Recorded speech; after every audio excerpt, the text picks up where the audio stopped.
غصہ چھپی ہوئی آگ کی طرح ہے۔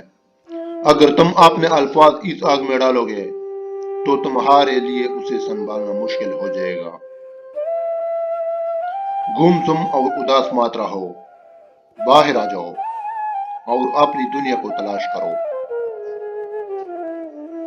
دنیا میں جو بھی جاندار ہے وہ صرف اپنی نفسانی خواہشات کے جال میں پھنس کر تباہ و برباد ہوتا ہے۔ دل کا بار بار ٹوٹنا اس بات کی نشانی ہے کہ اللہ تمہیں اپنی طرف میل کرنا چاہتا ہے۔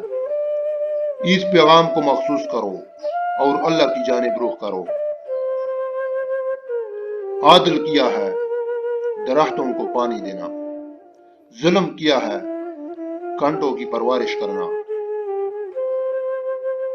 دل ایک آئینہ ہے، اگر وہ بدی سے پاک ہے تو اس میں اللہ بھی نظر آ سکتا ہے۔ اگر تمہیں زندگی میں سب دروازے بند نظر آئے تو وہ تمہیں ایک پوشیدہ راستہ دکھا دے گا جس کے بارے میں کوئی بھی نہیں جانتا ہوگا۔ بے وقوف کی صحبت سے تنہائی بہتر ہے، لیکن تنہائی سے بہتر ہے کہ اچھے لوگوں کی تلاش جاری رکھو، تم یقیناً ان تک پہنچ جاؤ گے۔ اگر آپ کسی کا دل جیتنا چاہتے ہیں تو محبت کے بیج بوئے۔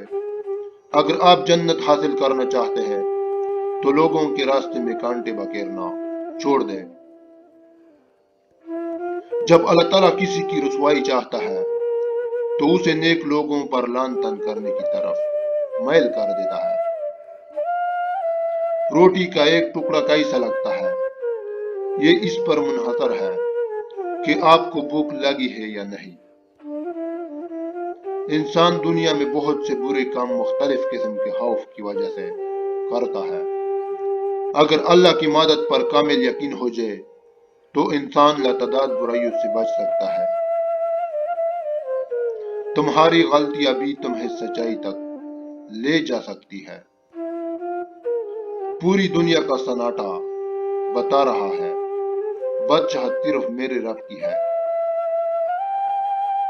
کسی روشن دل انسان کا خادم ہو جانا کسی بادشاہ کے دربار میں ایک ادنا درباری ہونے سے بہتر ہے۔ انسان جب ایک مصیبت سے دوسری مصیبت میں داخل ہوتا ہے تو وہ دراصل مصیبت سے نکل رہا ہوتا ہے۔ بندہ کو جب درد پہنچتا ہے تو اس کا سب سے بڑا فائدہ یہ ہوتا ہے کہ وہ اللہ کے قریب ہو جاتا ہے، کیونکہ جب انسان کو تکلیف پہنچتی ہے تو وہ سب سے پہلے اللہ کو پکارتا ہے۔ جب ہم خود کے ساتھ جنگ لڑ رہے ہو تو دوسرے کی لڑائی جھگڑنے کی کیا ضرورت ہے؟ ہم جو کچھ کر اللہ کو دیتے ہیں یعنی کوئی نیک کام کرتے ہیں تو اس میں ہمارا ہی فائدہ ہوگا۔ جیسے ہم زمین میں ایک دانہ بوتے ہیں تو اس میں زمین کا فائدہ نہیں ہے بلکہ ہمارا فائدہ ہے۔